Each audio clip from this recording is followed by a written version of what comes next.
Welcome to the Disney Wedding Podcast. This show is brought to you by Carrie Hayward's Fairy Tale Weddings Guide, the only guidebook and bridal organizer tailored exclusively to Disney's fairy tale weddings at Walt Disney World. I'm Carrie Hayward, and each week I feature Disney wedding updates, money-saving tips, and interviews with wedding vendors and real Disney couples. I also cover honeymoons, anniversaries, and engagements at the Disney parks and resorts. Join me now as the Disney Wedding Podcast celebrates romance at Disney destinations.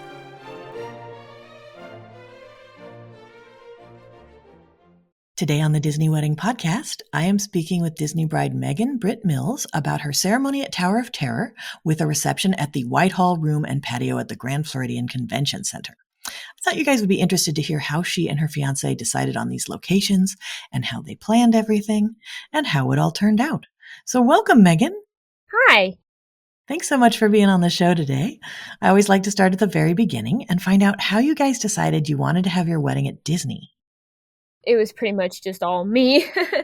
I knew from the get-go, before I ever met him, that I wanted a Disney wedding. I found the website and I was like, no, this is what I want someday. And so then when he proposed and we were talking, he's like, I know we're going to have to honeymoon at Disney, aren't we? And I was like, actually, how about we just do it all at Disney? And he really didn't have much complaint about it. So how did your friends and family, or perhaps his friends and family, react when they found out where the wedding was going to be? I think most of my friends and family expected it from me, to be honest.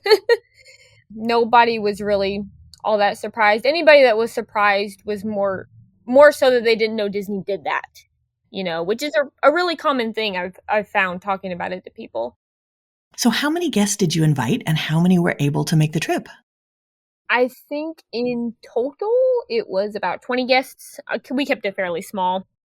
And pretty much everybody was able to go.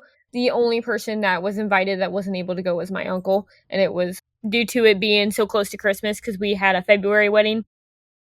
Did you set up a room block for your guests? We did. I kind of kept it budget friendly because I knew everybody was planning on going and I wanted it to be affordable. So we did Pop Century and Art of Animation. And there wasn't really a rhyme and a reason to that. I just picked two of the most budget friendly resorts that weren't bottom line all-stars. And then it really worked out, and I would recommend anybody to do it because now, back when I stayed at Pop Century for the first time, this didn't exist, but the Skyliner created a bridge between the two hotels. So it's really easy. My guests were at Pop Century, and some of us were in the family suites at Art of Animation, and it was so easy for us to run back and forth if anybody needed anything. Because of that bridge, it was like a 30-minute walk. Got it. Okay. So how did you choose the day of the week and time of day for your event? It was pretty much constituent to what Disney allowed. I picked a Tuesday just because I thought it would be nice. Everybody came down kind of Sunday, Saturday-ish, and we had a couple days in the parks before we did wedding stuff. And the night, it was middle of the night because that was the requirement for the Tower of Terror that they gave us. But me and my husband work nights, so it was kind of perfect for us. So they didn't offer you a morning option for that, like early morning before the park opened? No, they didn't. It was, I think, starting time was midnight. It was either midnight or 11:30. Got it. Now, how did you choose your ceremony and reception venues? The Tower of Terror is my favorite ride in Hollywood Studios. My second favorite ride total. My favorite ride is the Haunted Mansion. And one trip when I was down there, we talked to the Disney timeshare people, and he explained to us how the two rides are connected. So I was like, okay, we'll do portraits at Haunted Mansion, but we'll get married at the Tower of Terror. And he likes the Twilight Zone, so that worked out for him. And for the reception venue, we chose Whitehall because I've always loved the Grand Floridian. It has my favorite breakfast buffet, and I love the architecture of it. So when we saw the patio, where you get to utilize the room and the patio, I thought that was perfect. Did you use any outside vendors for the portions of your event that you were able to? We did not. I entertained videography for a little while, But it was just so easy partnering with Disney and using Disney's resources that it took a lot of stress off of me. We used On-Site Beauty for hair and makeup, and that came down to, I looked at photos, and then I got in contact with the owner, Janet, and she was so lovely to talk to on the phone. And she had me won over immediately, and it was so nice getting to see her in person and have her do hair and makeup, and she was just the absolute sweetest. That's awesome. How did you guys choose your officiant? So my uncle that wasn't able to go was originally going to be our officiant. And then last minute he couldn't go, so our officiant was actually my dad's best friend. He has known me my entire life, so it felt fitting for him to do it when my uncle couldn't. That's great. Did you add any kind of entertainment to the ceremony or the reception? The reception, we actually had Princess Aurora and Prince Phillip show up because that's my favorite prince and princess. So, not on theme because our theme was Beauty and the Beast, and I was committed to staying with that theme, but last minute he was like, wouldn't you rather have Aurora and Phillip there? And I was like, absolutely I would. So he once again let me have what I wanted to have. The original options were going to be Donald or Daisy or Belle and Beast, and the reason it was kind of a waffle was Donald and Daisy would interact. They would cut cake with you and dance with guests, and Belle and Beast were more like a formal meet and greet. So that was where my waffling was with them. And then when he said, you can have Phillip and Aurora, I was like, oh my gosh, okay. So I went immediately to my planner, and she's like, I don't even know if we can do that. Let me reach out to character casting. So I actually had to wait and hear back to see if they were even going to allow it. And then Disney did, with the constituency of we would probably either have to have a backdrop or they would have to be removed from our regular area into, I think it was the room over. That's amazing. Where did they set up the backdrop for them? They put it in the Whitehall room. They told me it might have to go in, there was a room adjacent to it. I think it was called the Key Lime room, but it ended up just going in the regular Whitehall room.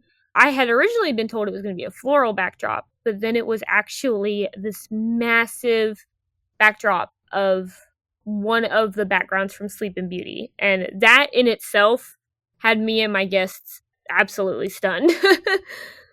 That's awesome. Okay. Do you have any menu items or cake flavors that you would recommend? We had, as our bottom tier on our cake, we had the lemonade cake. And I am not a lemon desserts person, but it was absolutely the best cake I've ever had. It tasted like lemonade. It was sugary and sweet instead of tart. And then we had the classic Adventureland cheeseburger spring rolls as a hors d'oeuvre appetizer, and I would always recommend those. Now, did you guys add any events around your wedding, like a dessert party or a welcome party? Not official Disney events, but me and my girls went to Hollywood Studios the night before for my bachelorette because a lot of them had never even been on the Tower of Terror. And I didn't do a ride-in because most of my guests were not going to be willing to ride it. But they were, and it was so much fun. We have portraits of all of us on the ride because we all went on it and got the picture and stuff. And it was an absolute blast to do something like that with them. That's great. Can you give my listeners a timeline of how the wedding day all fit together? It started off, we girls, because my cousins got in late the day of the bachelorette. We had a breakfast at 1900 Park Fair. Kind of got to see the Grand Floridian before we were going the next day and things like that. And then we went back to my hotel room, which was a Cars suite in Art of Animation, so that we had, plenty of room to get ready and stuff like that. We had to be ready and out for photos at 8:30, and she had to be out of there by 8. So I believe hair and makeup came around 1 p.m.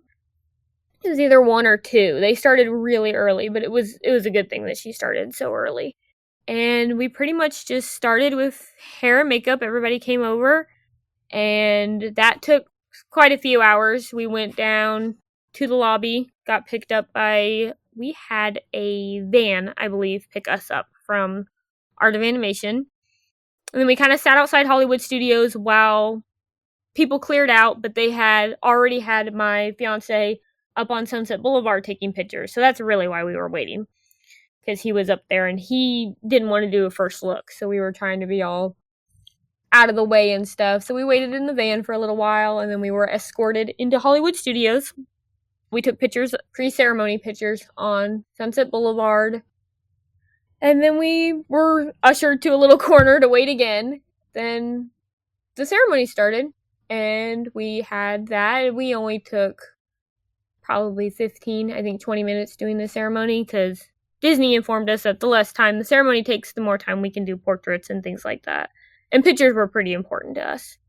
So we had about a 20-minute ceremony, and then they ushered everybody else out of the park, and we got to go take some more pictures around the Tower of Terror and stuff like that. And then they took us backstage to leave, which was cool to get to see all that. And then we went back to our room for, I think it was only like 2 hours, maybe 3, before another van came and picked us up for our Magic Kingdom portraits. I see. So you had your wedding reception the following day? Yeah, we had it the following day because of it being so late at night. And they don't do ceremonies at Tower of Terror and then turn around and do receptions there because of the turnaround time. There's not enough turnaround time between them. So just about immediately after the Magic Kingdom portraits, we got back.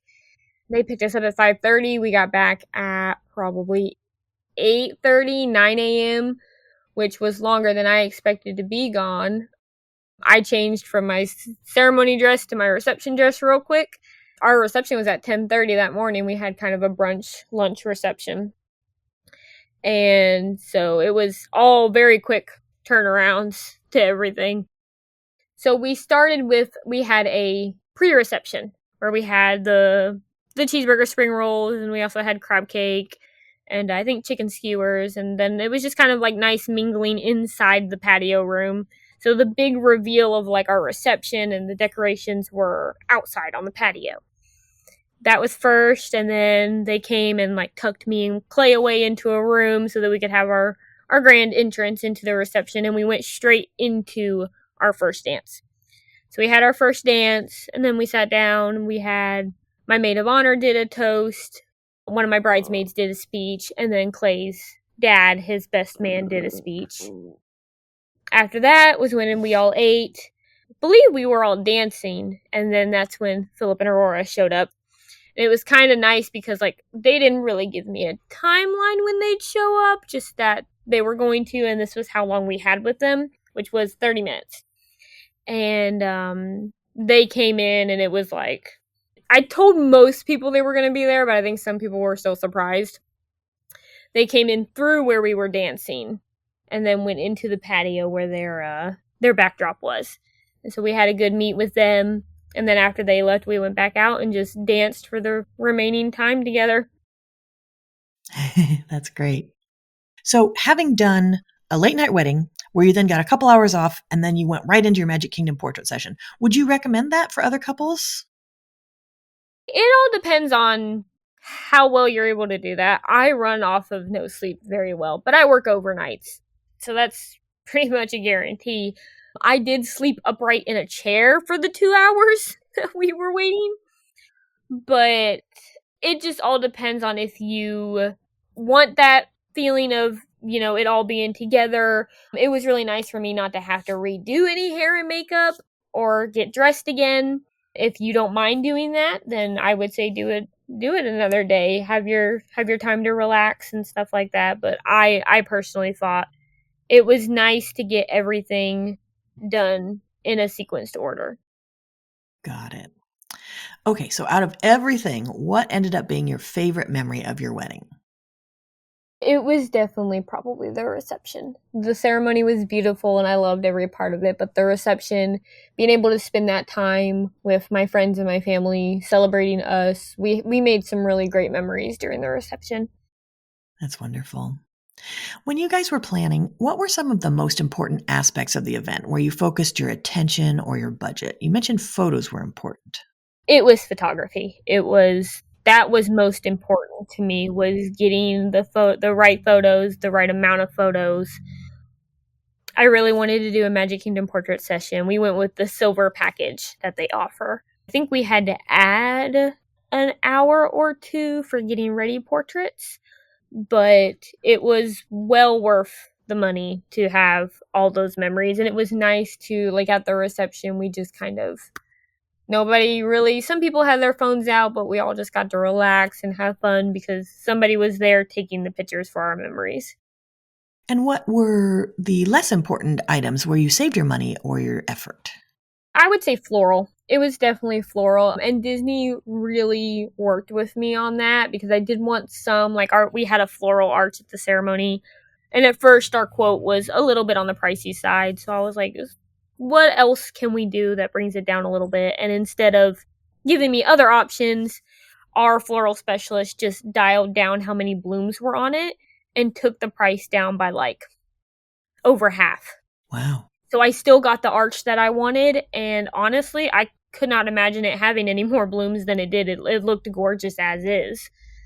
So it was really helpful that the things I did want to cut down, Disney really worked on it to help me make it more affordable, but still be what I wanted. Got it. Now, did anything go wrong or just not turn out like you expected? Not really. I would say the only thing that went quote unquote wrong was I forgot to put my photo charm on my bouquet. I had a photo charm with my dog that I lost a few years ago and Clay's cat that he lost last year and my grandma on it. But it was kind of like, because we didn't have florals with us, we got them when we got to Hollywood Studios. We forgot to grab anything that was like extra, if that makes sense. That really was the only thing. Everything else went so smoothly. Disney handled everything with such grace and care. That's great. Was there anything that seemed like a big deal beforehand or you were worried about and then it turned out not to be? The number one thing I was worried about was just transportation. Everybody getting to where they needed to be picked up. I thought it would be a little more strict than it is, because, I mean, everything sounds strict written out in a contract like that. But Disney was really flexible, and nobody was not where they needed to be. But that was my most concern, because we had us getting picked up separately, and then he was getting picked up somewhere else, and the guests were getting picked up at like 2 or 3 different hotels, and that had me the most concerned. Is there anything you would have done differently knowing what you know now? I don't think so. I don't think so. I feel like everything went as perfectly as it could have, and everything was actually better than I could have imagined. That's great. Do you have any other tips or advice for future Disney couples? I know this is typical and everybody will tell you this, but if you're planning a wedding with Disney, just don't stress. I stressed about the little stuff so much that my planner was like, calm down. It's gonna be fine. Like, you literally have an email from her that literally just says, relax, it's gonna work out. And I'd be like, okay. And it was just simple things like transportation, or last second, my friend wanted to bring her boyfriend out, and I wanted to make sure that was okay, because I think I had enough seats, but then in the moment, like, we were at Magic Kingdom and I was like, oh my god, do I have enough seats? And my planner was just like, relax, it's fine, don't worry about it. And that's what would be my advice, is just planning a wedding with Disney takes all of the stress off of it. I mean, you're naturally still going to be stressed, but they are such experts and do so much of the work for you that you're going to feel like, I felt like at least, that I was walking into a party that I didn't really have to plan, that was just there for me and for us. I bought your book before I was able to interact with Disney, because I knew before. Their window time is, I think, a year, and I knew like 3 years prior.